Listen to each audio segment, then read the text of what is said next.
ये तो आप जानते हैं कि चीन हर बार इसी कोशिश में रहता है कि कैसे भी करके भारत को साइडलाइन किया जा सके। और चीन ऐसा इसलिए कर रहा है क्योंकि वो अच्छे से जानता है कि अगर कोई देश दुनिया में है जो चीन को उसी के गढ़ में चुनौती दे सकता है तो वो अकेला देश भारत ही है। तभी तो अफ्रीका ले लें, मिडिल ईस्ट या फिर आसियान देश ही ले लें, भारत हर जगह चीन को पटकनी देने में लगा हुआ है। और ऐसा ही कुछ अफ्रीका में भी देखने को मिला है जहाँ चीन ने अच्छा खासा निवेश किया हुआ है। और तो और चीन ने कोरोना महामारी के दौरान भी अफ्रीकी देशों में 33,000 करोड़ रुपए से ज्यादा का निवेश किया है। इससे अब आप समझ सकते हैं कि चीन की सोच क्या है। यहाँ हम आपको बता दें कि लगभग 1 साल पहले चीन चावल की कीमतें कम करके अफ्रीका में भारतीय चावल निर्यात को कम करने की कोशिश कर रहा था।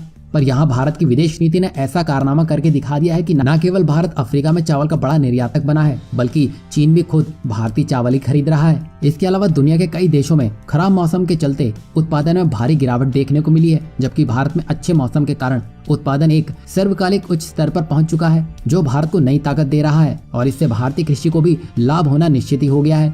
ये तो आप जानते ही होंगे कि कोरोना ने सबकी कमर तोड़ दी थी, जिसके कारण दुनिया भर के अधिकांश देशों में चावल की कमी हो गई थी।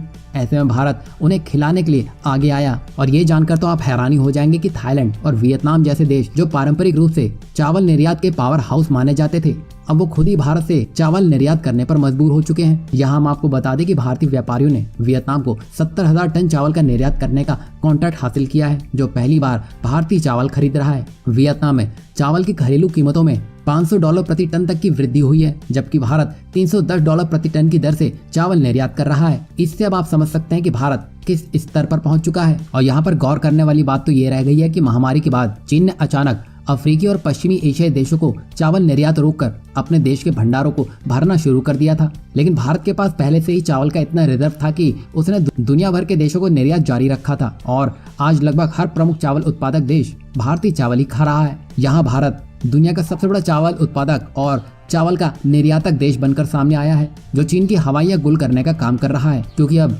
अफ्रीकी देशों, मिडिल ईस्ट के देशों या फिर एशियाई देश क्यों ना हो, भारत सबको चावल खिला भी रहा है। और तो और बड़ी मात्रा में उन चावलों को एक्सपोर्ट भी कर रहा है जो चीन का कद छोटे से और छोटा करने के लिए काफी है।